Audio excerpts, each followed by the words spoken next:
Hello po and welcome po sa aking vlog. By the way, ako nga po pala si Christian RJ ko. Ako po ay kabilang sa Persons with Disability o mas kilala sa tawag na PWD. Ako po ay visually impaired pero hindi po ito naging hadlang upang tuparin ko po ang aking pangarap sa larangan ng musika.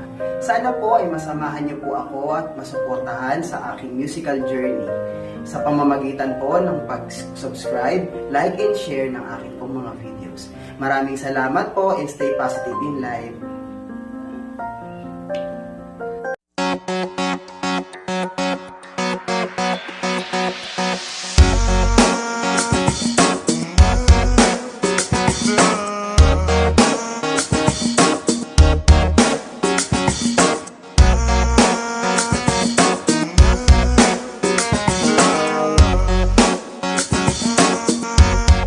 Track 3.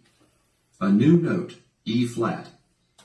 So ayun, may bago po tayong note, which is yung E flat. So yung E flat naman po, as I've said, ito po yung katabi ng C. Pero dito po siya sa babang ito. Yung nag-iisa po dito. So, tara po. At bago nga po pala ang lahat, yun po palang pag-ihip natin kung low note po at high note ay nakadepende po yun kung papaano po tayong umihip. So, sige, i-explore po natin. Ito po siya.